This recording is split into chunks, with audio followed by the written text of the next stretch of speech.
मासिक पत्रिका डिक्टेशन गति 100 शब्द प्रति मिनट। Be ready. 3, 2, 1 स्टार्ट। महोदय, राष्ट्रपिता महात्मा गांधी का उदाहरण हमारे लिए बहुत पुराना नहीं है। जब उन्होंने भारतीय स्वतंत्रता संग्राम की बागडोर संभाली तो अपनी दूरदृष्टि द्वारा भांप लिया कि हिंदी ही राष्ट्रभाषा हो सकती है। उन्होंने हिंदी को अपनाया और हिंदी के प्रचार प्रसार के कार्य का श्री गणेश किया। स्वतंत्रता प्राप्ति के उपरांत संविधान निर्माण के समय स्थिति परिवर्तित हो गई। हिंदी को ग्रामीण भाषा कहकर अपमानित किया जाने लगा। वैज्ञानिक एवं तकनीकी विषयों के लिए बेकार बात कर उसकी उपेक्षा की गई। अंत में अंग्रेजी को सहराज भाषा बनाकर राष्ट्र को मानसिक दृष्टि से गुलाम बनाने पर मजबूर किया गया। पैरा। आज भारत के पास एक निश्चित भौगोलिक सीमा, एक राष्ट्रगान, एक राष्ट्रध्वज तो है, किंतु एक राजभाषा नहीं। हमारे देश के नेता जब अपने अधिकारियों के साथ विदेशों में जाते हैं तब अनेक बार बड़ी विषम स्थिति उत्पन्न हो जाती है। विदेशी नेता व अधिकारी यह आश्चर्य व्यक्त करते हैं कि इतने बड़े राष्ट्र की अपनी कोई भाषा नहीं। कहने को हमारे पास अतीत की गौरवशाली सांस्कृतिक परंपरा है, किंतु वर्तमान में हम बिल्कुल निर्धन है, क्योंकि उस संस्कृति की पहचान कराने वाली भाषा हमारे पास नहीं है। कैसी हास्यास्पद स्थिति है कि हिंदी जानने वाले दो बुद्धिजीवी जब बात करते हैं तो अंग्रेजी में उनकी मानसिकता है कि यदि हम हिंदी में बात करेंगे तो सामने वाले पर हमारा कोई प्रभाव नहीं पड़ेगा। इस मानसिकता के कारण ही भौगोलिक दृष्टि से स्वतंत्र हुए भी भारत सांस्कृतिक दासता झेल रहा है। भाषागत आधार पर अंग्रेजी से कोई घृणा या विरोध नहीं है। विरोध केवल उस मानसिकता से है जो अब भी हमें हीन भावना से उबरने नहीं देना चाहती, बल्कि दिनों दिन और अधिक जकड़ती चली जा रही है। पैरा। जिस तरह प्राचीन काल में जगत गुरु शंकराचार्य ने चारों दिशाओं में मठों की स्थापना करके भारत को धार्मिक, सांस्कृतिक एवं दार्शनिक दृष्टि से सुदृढ़ बनाया है, उसी तरह आज भारत को फिर से सुदृढ़ बनाने के लिए किसी शंकराचार्य की आवश्यकता है। जिस तरह गांधी जी ने करो या मरो का नारा देकर स्वतंत्र आंदोलन को तीव्रता प्रदान की थी, आज हमें उसी जोश के साथ सांस्कृतिक आंदोलन को गति देनी है। यह सांस्कृतिक आंदोलन किसी वर्ग, जाति, धर्म या प्रांत का नहीं, वरन संपूर्ण राष्ट्र का है। गांधी जी का स्वराज्य का स्वप्न अभी अधूरा है। पैरा। महोदय, रंग, लिंग, जाति, धर्म, संप्रदाय, भाषा, देश, प्रांत, पद, वाद, धन आदि आधारों पर मनुष्य में भेदभाव न करते हुए मानव मात्र की मूल आवश्यकताओं शुद्ध वायु, जल, छाया, भोजन और साथी की पूर्ति के लिए परस्पर सहयोग करना पवनता का धर्म है, मानवीय एकता का साधन है।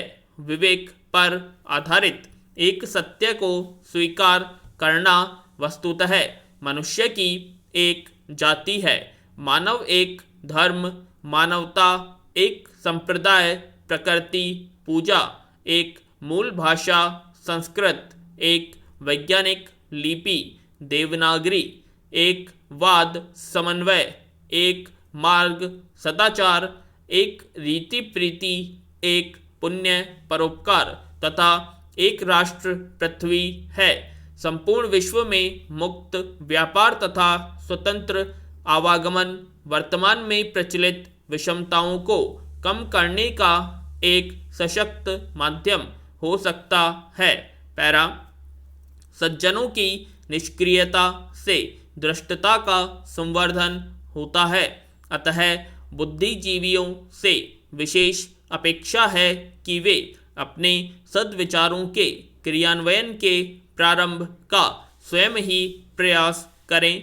पर्यावरण और संस्कृति धरोहर के संरक्षण के साथ साथ यह भी सुनिश्चित किया जाना चाहिए कि सभी पृथ्वीवासी मनुष्यों की मूल आवश्यकताओं की पूर्ति हो। शुद्ध वायु, जल तथा छाया की 3 प्रारंभिक मानवीय आवश्यकताओं की पूर्ति हेतु धर्म स्थलों एवं सार्वजनिक स्थलों में बरगद, पीपल, पाकड़, गूगल, आम, नीम आदि वृक्षों का आरोपण तथा अन्य सफाई की सुविधाएं होनी चाहिए। पर्यावरण संरक्षण के लिए ग्राम्यांचल में व्यक्तिगत वनों का विकास किया जा सकता है। प्राचीन ऋषि आश्रमों की तरह इस वन आवास में कमल युक्त तालाब, स्वच्छंद विचरण, हिरण, बंदर तथा पक्षी रहेंगे।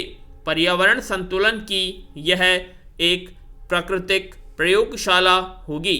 लगभग 700 वर्ष पूर्व जब एक सूफी विद्वान जनाब अमीर खुसरो ने अपनी 2-2 पंक्तियों की छोटी छोटी रचनाओं में जिस भाषा को जन्माया था, तब उन्होंने इस बात का शायद ही कल्पना की होगी कि यही भाषा एक दिन हिंदी का नाम विख्यात होकर इस हिंदुस्तान की सबसे बड़ी भाषा के रूप में स्थापित होगी और विश्व की 2800 भाषाओं में विश्व की तीसरी सबसे बड़ी भाषा के रूप में उभरेगी। हमारे देश में 179 भाषाएं, 544 बोलियां तथा 1652 मातृभाषाएं गिनाई जाती हैं। इस विभिन्न तथा बहुभाषी देश में कई धर्मों के लोग रहते हैं। स्पष्ट है वे भले ही अलग अलग संस्कृतियों के वारिस हों, परंतु जब वे सदियों से देश में रहते आए हैं, तब वे एक ऐसी संस्कृति का हिस्सा बन गए जो एक मिश्रित संस्कृति जानी जाती है। पैरा, महोदय, हमारा देश एक राष्ट्र के रूप में है, भले ही इसमें कई राज्य हैं। अलग अलग राज्यों के निवासी होने पर भी हमारी राष्ट्रीयता एक है, हमारी नागरिकता एक है। इस एक नागरिकता के नाते हम इस देश के विभिन्न प्रदेशों में आ जा सकते हैं, रह सकते हैं, व्यापार कर सकते हैं, शिक्षा प्राप्त कर सकते हैं, रोजगार कर सकते हैं अथवा भ्रमण कर सकते हैं। अब इस देश जिसमें स्वतंत्रता पूर्व लगभग 539 छोटी छोटी रियासतें थी, एक राष्ट्र बन गया है और हमारा आना जाना बढ़ गया है। आज लाखों की संख्या में अलग अलग राज्यों के निवासी इस देश के अलग अलग हिस्सों में आ जा रहे हैं। ऐसी स्थिति में हम किसी अन्य प्रांत में जाकर एकदम वहाँ की भाषा नहीं बोल सकते। रेलगाड़ी तो हमें कुछ ही घंटों में एक राज्य से दूसरे राज्य में ले जा सकती है, पर दूसरे राज्य में जाकर हम कुछ ही घंटों में वहाँ की भाषा नहीं बोल सकते। हिंदी भाषा ने हमारी ये कठिनाई दूर कर दी है, हमारी कठिनाई सरल कर दी है। यह वह भाषा है जिसने पूरे देश को एक तार में जोड़ने का काम किया है, अतः यह देश की सबसे बड़ी एवं प्रमुख संपर्क भाषा बन गई है। विराम।